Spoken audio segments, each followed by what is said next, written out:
बालाघाट में कांग्रेस सरकार में खनिज संसाधन मंत्री प्रदीप जायसवाल ने बालाघाट जिले के अधिकारियों की बैठक ली। मंत्री बनने के बाद ये उनकी पहली बैठक थी। कलेक्ट्रेट में सभा कक्ष में आयोजित बैठक में कैबिनेट मंत्री प्रदीप जायसवाल ने सभी से परिचय प्राप्त किया और जिले के विकास की रीति नीतियों पर विस्तृत चर्चा की। बैठक के बाद पत्रकारों से चर्चा करते हुए उन्होंने कहा कि अवैध खनिज खनन और परिवहन में स्थानीय लोगों की संलिप्तता जग जाहिर है। पुलिस और खनिज विभाग की भूमिका भी देखी गई है। भाजपा के शासनकाल में मीसा बंदियों को करोड़ों रुपए पेंशन के रूप में दिए जाने को उन्होंने गलत बताया।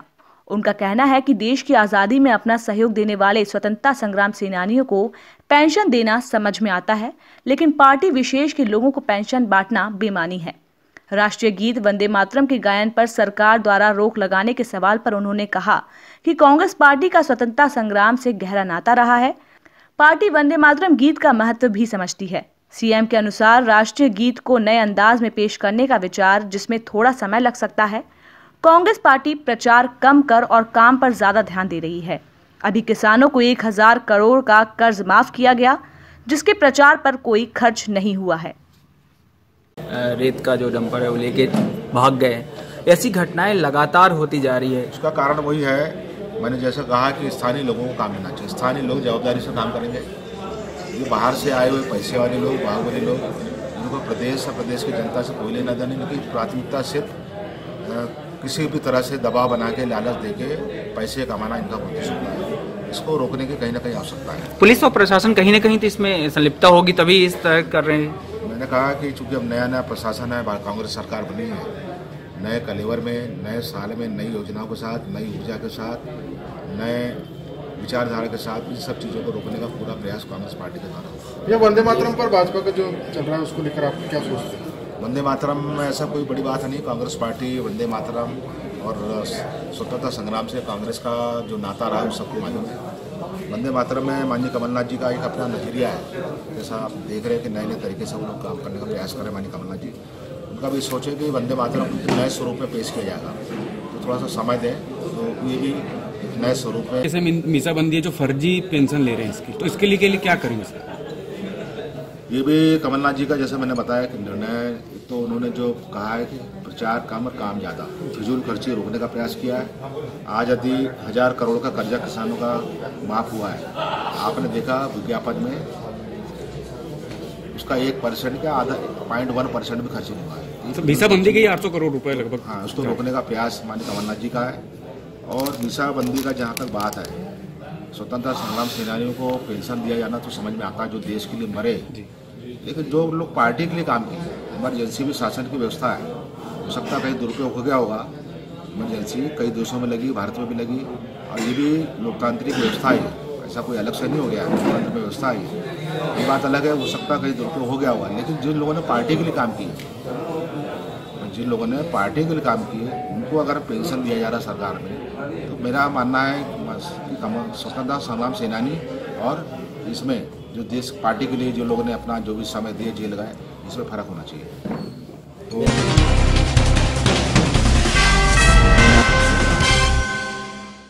नवापारा अभनपुर विधानसभा क्षेत्र के नवनिर्वाचित कांग्रेस विधायक धनेंद्र साहू का चुनाव में ऐतिहासिक जीत हासिल करने के बाद प्रथम नगर आगमन पर ब्लॉक कांग्रेस, युवक कांग्रेस, महिला कांग्रेस, पार्षदगण, सभी वार्ड के बूथ प्रभारियों द्वारा स्थानीय बस स्टैंड पर आतिशबाजी और ढोल नगाड़ों से भव्य स्वागत किया गया।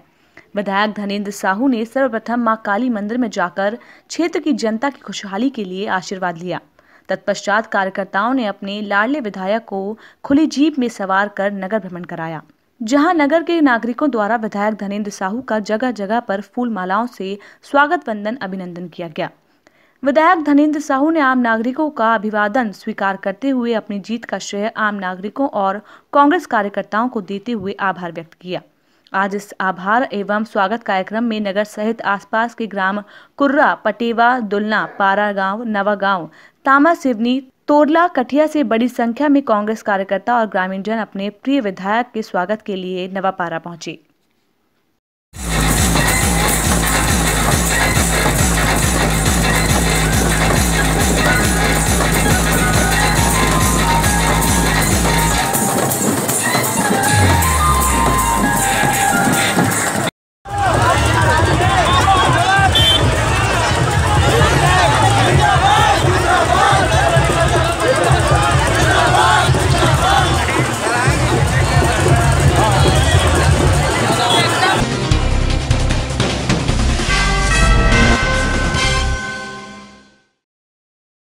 गरियाबंद जिला के छुरा विकासखंड में आधा दर्जन से अधिक गौ सेवकों ने गौशाला खोल रखी हैं।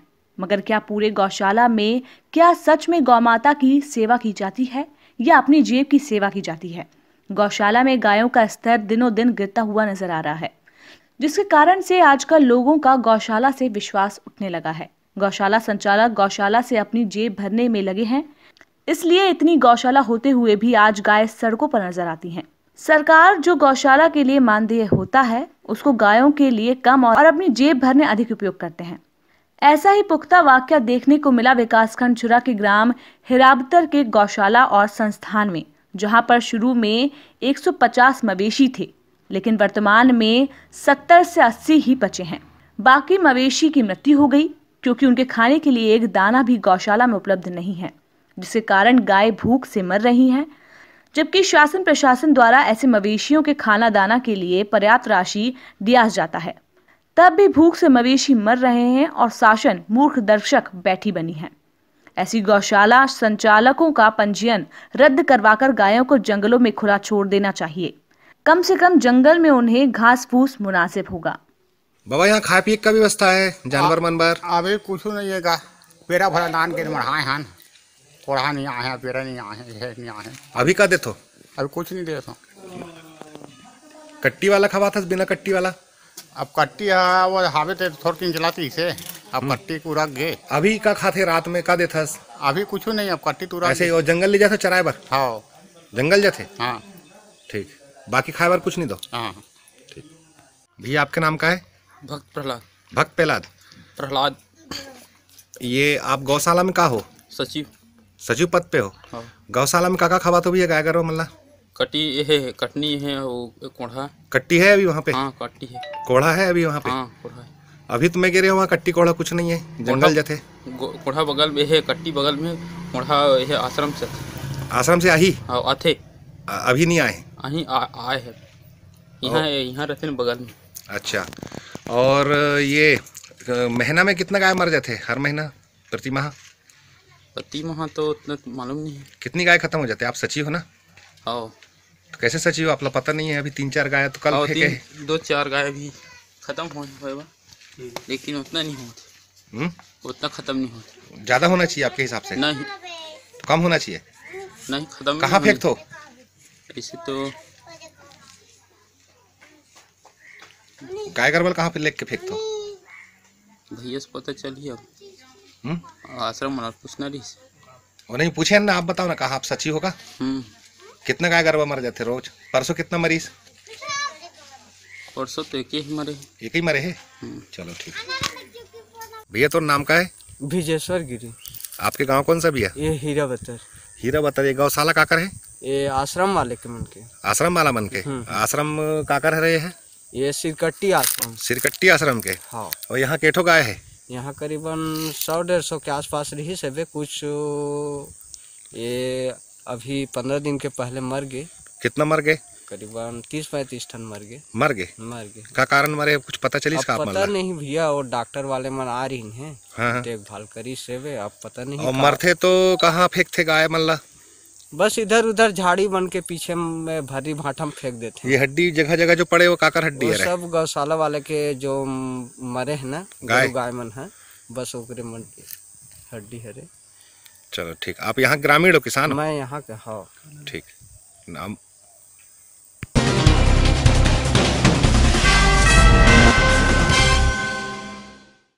एक बार फिर ग्रामीण क्षेत्रों में 2 लड़कियों के साथ छेड़छाड़ और उनके पिता के साथ 20,000 रुपए नगद और बड़ी लड़की का मंगलसूत्र मन चले चोरी कर ले गए।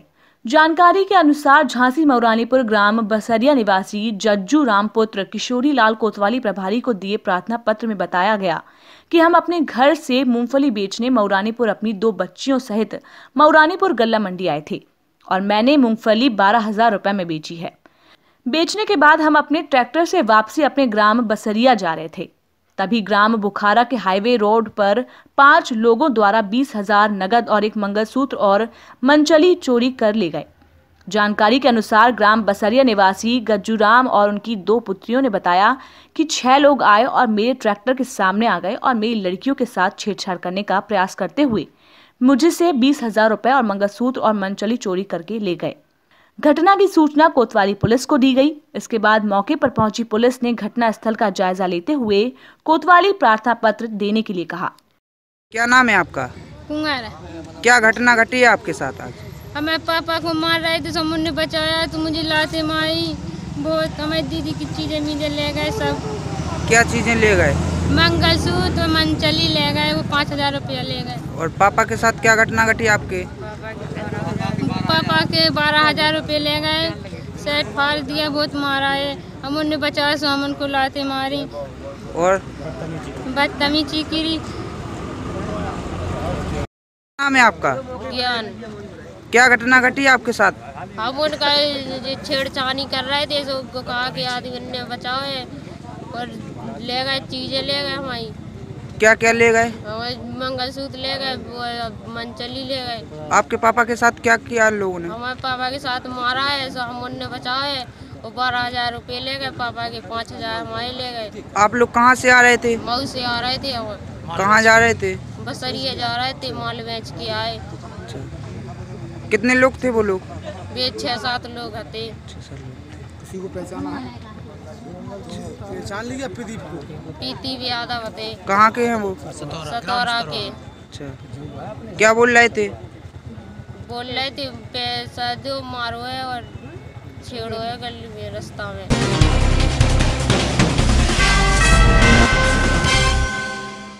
लांजी थाना क्षेत्र के भिलाई रोड में गायत्री मंदिर के सामने एक बंद पड़ी राइस मिल के गोदाम में अवैध रूप से संचालित गुटखा फैक्ट्री पर छापामार कार्रवाई करते हुए लगभग 25 लाख रुपए का सामान और मशीनें जब्त की गई हैं।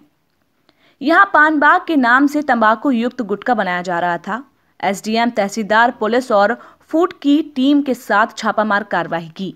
एसडीएम ने बताया कि उन्हें सूचना मिली थी यहां गोदाम में अवैध गुटखा बनाने का काम एक मिनी फैक्ट्री के रूप में चल रहा है।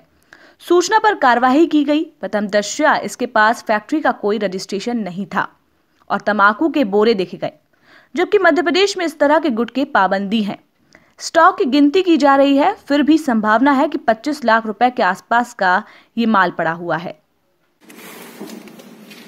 हेलो सर, तो इन्हीं के साथ लेते ना अपन पूरा। क्या नाम लिखते हो?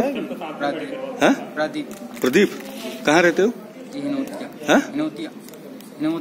नौतिया कहाँ होता है? ये सिवनी जिले में। सिवनी जिले में। यहाँ का क्या काम करते हो आप लोग? ये काम करते थे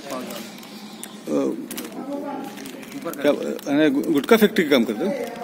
जी वाला करते हैं। अच्छा, ये गुटखा कहाँ जाता है? जी वो सेठ ही पहुँचाता सर। इसका मालिक कौन है? मालिक का नाम तो पता नहीं सर। कहाँ रहते हो आप लोग? नौतिया। नौतिया कहाँ होता है? नौतिया सिवनी जिले। क्या नाम लिखते हो आप? प्रदीप यादव। ये कौन सा गांव है, जानते हो इसको? ये गांव को जानते हो आप? लांजी। यहाँ क्या कर रहे हो आप लोग? पाउच वाला काम करते हैं। पाउच? एक पाउच काय का पाउच है? गुटखा पाउच। गुटखा पाउच किसकी फैक्ट्री है? तो मालूम नहीं? आपको नहीं मालूम है? अच्छा। हमें हमारे सीएमओ के थ्रू सूचना मिली थी कि यहाँ पे कुछ अवैध गुटखा फैक्ट्री का संचालन हो रहा है, तो फिर हमारी टीम ने यहाँ आके छापेमारी की और एक अवैध फैक्ट्री होने का हमें अंदेशा है और हम इसकी जांच कर रहे हैं अभी। क्या मतलब किस प्रकार से, मतलब अवैध जैसा कुछ प्रमाण है? फैक्ट्री का रजिस्ट्रेशन नहीं है और हमें कुछ तंबाकू के मिक्सर जो बैग्स हैं, सैक्स, वो मिले। तंबाकू मिक्सर? हाँ, तो जो कि मध्य प्रदेश में जो नियम है उसके पूरी तरह विरुद्ध है। उस संदर्भ में भी हमारी फूड की टीम है, वो अपना काम कर रही है। लगभग क्या होगा सर, मतलब कॉस्ट कितना? अभी पूरी तरह कॉस्ट बता पाना मुश्किल है, क्योंकि रॉ मटेरियल काफी ज्यादा है। अनुमानित हम 25 लाख अराउंड ले सकते हैं अभी इनिशियल एस्टिमेट्स के थ्रू। Thank you.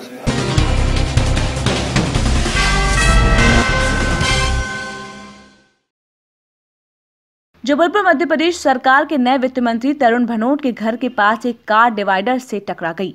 दरअसल सड़क बनने के बाद बीच सड़क पर डिवाइडर तो बना दिए गए हैं, लेकिन यहां लाइट्स नहीं लगाई गई, जिससे वाहन चालक सामने से आने वाले वाहन की लाइट से ही ढंग से देख नहीं पा रहे हैं और हादसे का शिकार हो गए।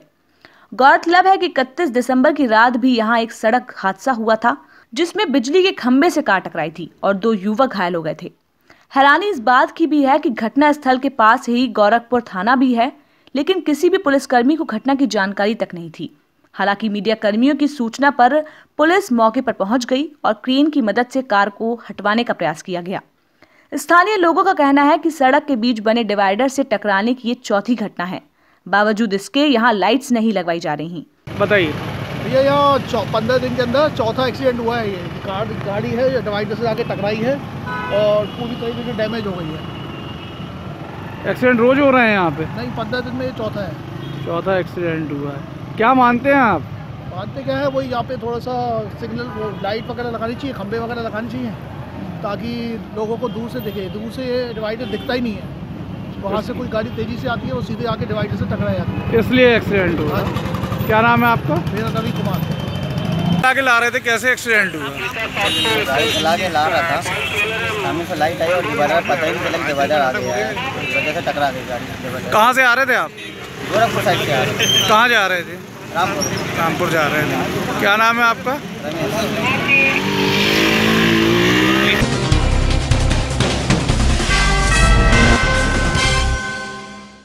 दतिया जिला मुख्यालय पर यातायात व्यवस्था में सुधार के लिए यातायात पुलिस जल्द ही सख्त कदम उठाने जा रही है। इसके लिए पुलिस कप्तान मयंक अवस्थी के निर्देश पर यातायात प्रभारी गजेंद्र केन ने कई नए बदलाव किए हैं। इन बदलावों के तहत अब यदि कोई वाहन चालक वन वे ट्रैफिक का पालन नहीं करता है तो उसको 500 रुपए का चालान भरना पड़ेगा। ट्रैफिक इंचार्ज के द्वारा आज से एक जागरूकता अभियान भी शुरू कर दिया गया है, जिसके तहत आज राजगढ़ चौराहे पर और किला चौक पर लोगों की यातायात के प्रति जागरूक करने की कोशिश की गई। यातायात व्यवस्था में दतिया शहर के नागरिकों से भी अपील की गई है कि वो व्यवस्था में सुधार के लिए सहयोग करें, नाबालिग बच्चों को वाहन चलाने के लिए नहीं दें और यातायात नियमों का पालन करते हुए वाहन चलाएं। दोपहिया वाहन चालकों से हेलमेट पहनकर ही गाड़ी चलाने की बात कही गई है। अतिरिक्त पुलिस अधीक्षक महोदय मंजी साहब निर्देश अनुसार उनके द्वारा बताना मेरे को निर्देश किया गया कि शहर में लोगों को जागरूक करने के लिए यातायात के banner, sign board, one way के बोर्ड, फ्लैग्स लगाए जाए, इससे शहर में लोगों को जागरूकता फैले और दोपहिया वाहन पर हेलमेट लगाकर चलने वाले, स्कूली ऑटो में क्षमता से सवारी न भरने के लिए ऐसे यातायात संकेत लगाए जाएँ, बैनर पोस्टर लगाए जाएँ जिससे लोग जागरूक हो और आम पब्लिक भी उनको पढ़कर उन जो बच्चों के पेरेंट्स हैं वो भी जागरूक हों। इस संबंध में निर्देश प्राप्त हुए तो उसी अनुसार कार्रवाई की जाएगी। इसमें सभी के शहर के मुख्य चौराहे, तिराहे और शहर के जो मुख्य मार्ग हैं उन पर यातायात के बोर्ड, बैनर, पोस्टर और साइन बोर्ड लगाए हैं।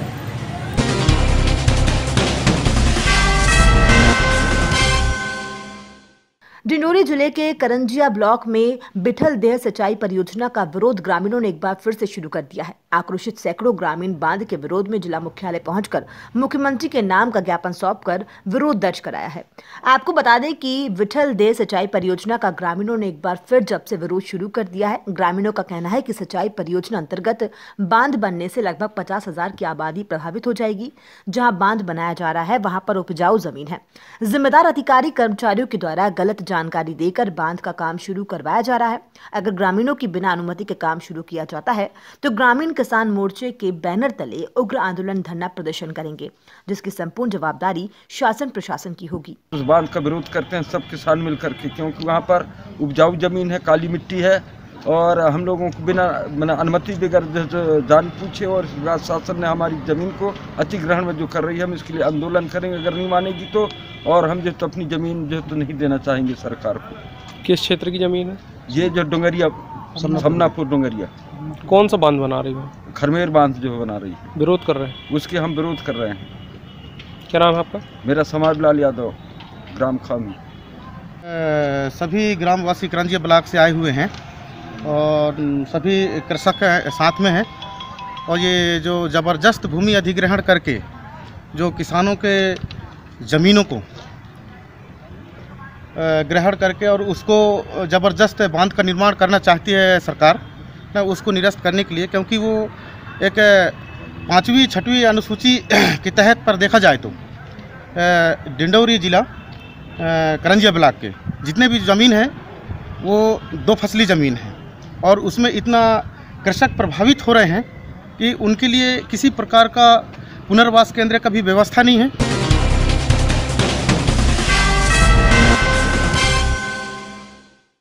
प्रतापगढ़ विधानसभा के विधायक रामलाल मीणा को राजस्थान शिक्षा कर्मियों और पैरा टीचर्स संयुक्त संघ के द्वारा विधायक महोदय को ज्ञापन देकर सभी को स्थायीकरण करने के लिए मांग की गई। 25 वर्षों से राजकीय विद्यालयों में मानदेय पर कार्यरत हैं। सरकारी योजनाओं को जन जन तक पहुंचाने अल्प मानदेय पर कार्य कर रहे हैं। सभी कार्यकर्ताओं द्वारा स्थायी करने की मांग की गई है। ज्ञापन देने में प्रतापगढ़ जिला कार्यकारिणी और सभी सदस्य मौजूद थे। विधायक रामलाल मीणा द्वारा सभी को आश्वासन दिया कि वो मुख्यमंत्री तक आपकी बात को रखेंगे और पूरा सहयोग करेंगे। आज हमारे शिक्षाकर्मी एवं पैरा टीचर संयुक्त संघ के माध्यम से विधायक साहब को हम आज स्वागत एवं ज्ञापन देने घर मिलन समारोह रखा।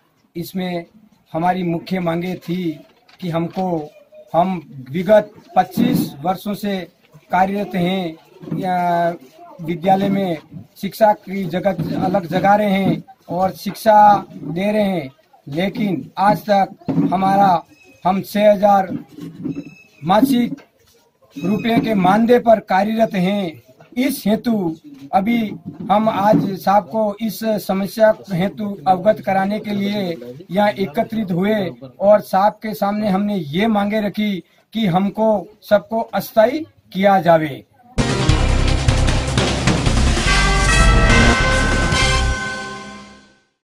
समीपस्थ ग्राम कोमा के 35 वर्षीय टहलू राम तारक पिता नंद कुमार तारक ने 2 जनवरी को गांव की 27 वर्षीय परियक्ता को छत पर बातचीत करने के बहाने बुलाकर उससे छेड़खानी करने लगा और मना करने पर अनैतिक संबंध कर बलात्कार किया। दूसरे दिन पीड़िता ने राजम थाने में शिकायत दर्ज करवाई, जिस पर राजम पुलिस ने त्वरित कार्रवाई कर आरोपी युवक को भारतीय दंड विधान 376 के अंतर्गत गिरफ्तार कर रिमांड पर जेल भेज दिया। बताइए सर, क्या घटनाक्रम है? दिनांक 2/1/19 को प्रार्थिया जो है थाने उपस्थित आकर रिपोर्ट दर्ज कराई कि उसका पड़ोसी टहल तारक जो है बात करना है करके उसके पास आई और उसके बाद उसको छत में ले जाकर के उसके साथ जोर जबरदस्ती कर उनके मना करने पर भी नहीं माना आरोपी के द्वारा और उनके साथ जो है नैतिक संबंध बना करके उसके साथ दुराचार किया है। उस पर से उन्होंने जो है थाने में आकर रिपोर्ट दर्ज कराई है, जिस पर से आरोपी के विरुद्ध जो है 376 कायम कर जेल नियुक्त किया जा रहा है।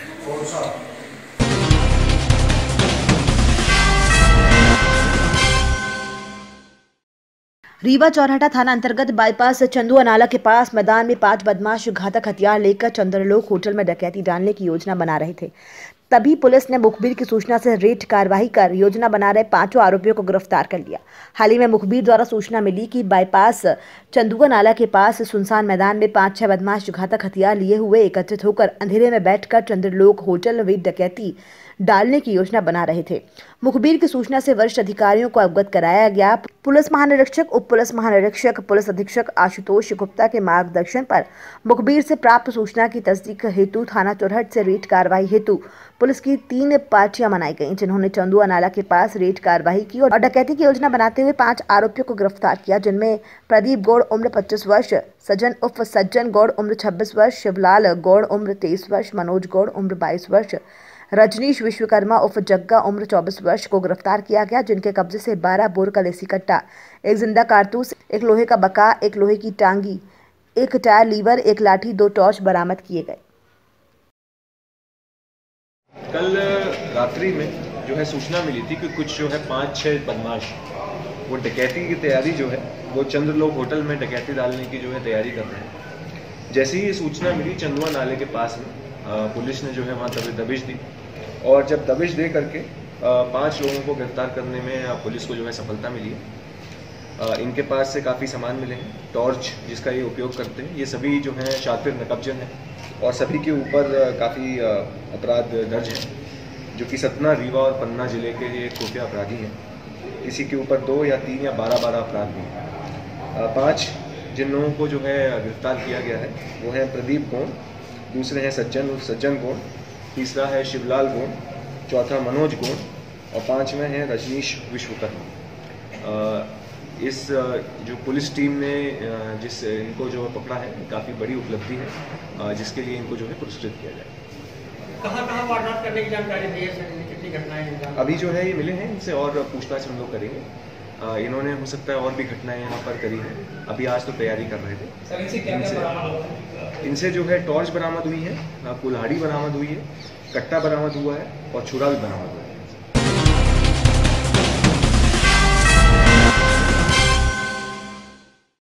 बीती रात गायत्री मंदिर रोड नीमच स्थित शॉपिंग कॉम्प्लेक्स की दुकानों में हुए अग्निकांड से पीड़ित व्यापारियों के पास पहुंचे क्षेत्रीय विधायक दिलीप सिंह परिहार द्वारा घटनास्थल का निरीक्षण किया। व्यापारियों को शासन के माध्यम से यथासंभव मदद करने का आश्वासन दिया।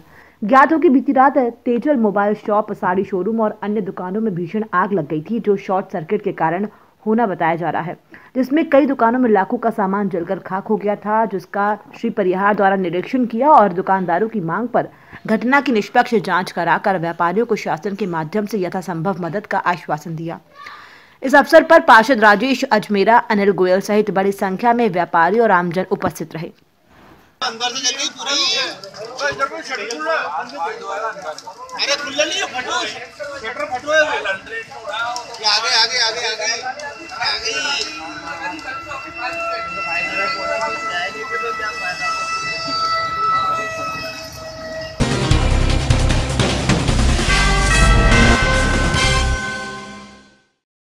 सतना जिले के पुलिस अधीक्षक संतोष सिंह गौर जी के निर्देशन पर अतिरिक्त पुलिस अधीक्षक गौतम सोलंकी ने कल खुद निकल पड़े शहर के बड़े फट चर्चित कल्लू के सागिर्दी में चलने वाले अड्डे से लाला के कब्जे से 48,500 की राशि जब्त हुई।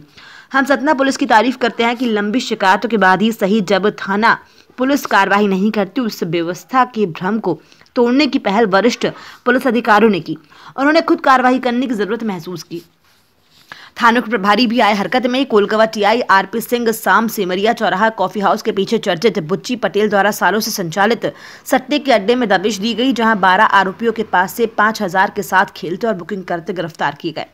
शहर के कोतवाल विद्याधर पांडे भी अपने थाना क्षेत्र के चिन्हित अड्डों तक पहुंच पाए। मुन्ना चौहान को 1120 रुपए, बजरा टोला में सन्नी केसरवानी को 260 रुपए, सब्जी मंडी में नन्हे सोंदिया को 760 रुपए, धवारी में सट्टा किंग हीरा के यहाँ हीरा रेकुवार के अड्डे से 1110 रुपए के साथ धर दबोचा गया। सट्टे का बड़ा खिलाड़ी बड़ा सरगना पंजू सिंधी निकल भागने में सफल रहा, लेकिन पंजू के ठिकाने पर बुकिंग कर रहे विजय तरानी को मात्र 1120 रुपए और सट्टा पर्ची के साथ गिरफ्तार किया गया। ये बात है पुलिस कप्तान की फटकार से पूर्व अड्डे किसी थाना प्रभारी और शहर के कोतवाल साहब को पूर्व में दिखते ही नहीं थे, जबकि आज सभी सट्टे अड्डे फिर गुलजार नजर आए। सट्टे के अड्डों में बड़ी कार्रवाई के बाद जिले के सट्टे के अड्डों में हड़कंप हमेशा की तरह मचा रहा। कार्रवाई के कई मायने जनचर्चा में है, लेकिन सतना जिले में चलने वाले सट्टे के अड्डे पुलिस द्वारा संरक्षित हैं।